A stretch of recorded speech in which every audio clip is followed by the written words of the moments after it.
বাইরে প্রচণ্ড গরম। এই গরমের মধ্যে নিশ্চয় অতিরিক্ত তেল ঝাল বা মশলাদার খাবার খেতে কারোরই ইচ্ছে করছে না, তাই ভাবলাম দুটো সহজ রেসিপি আপনাদের সাথে শেয়ার করি।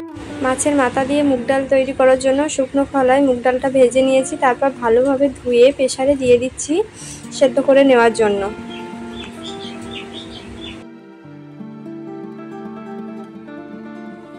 লাউয়ের খোসা দিয়ে মাছের ডিম রান্না করব, তাই লাউয়ের খোসা ও আলু ঝিরিঝিরি করে কেটে রেখেছি।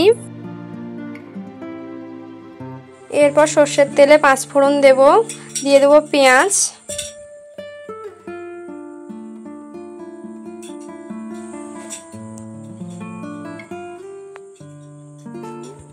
পেঁয়াজটা ভাজা ভাজা হয়ে গেলে দিয়ে দেব ভেজে রাখা মাছের ডিম।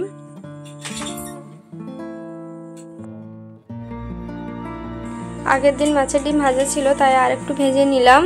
এরপর দিয়ে দেব কেটে রাখা লাউয়ের খোসা ও আলু, হলুদ গুঁড়ো, জিরে ও ধনের গুঁড়ো, পরিমাণ মতো লবণ দিয়ে ভালোভাবে নেড়ে চেড়ে ঢাকা দিয়ে আধা ঘন্টা রান্না করে নিতে হবে লো টু মিডিয়াম আঁচে। এদিকে আমার ডালটা সিদ্ধ হয়ে গেছে।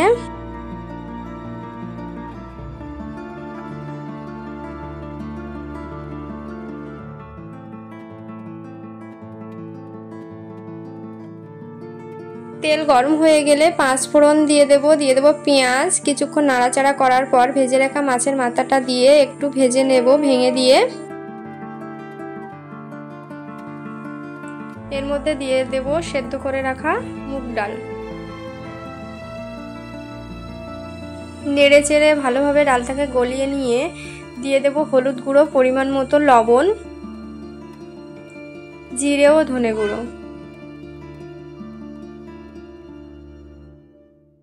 সামান্য জল দিয়ে ডালটাকে আরেকটু গলিয়ে নেব। এরপর দিয়ে দেব জল।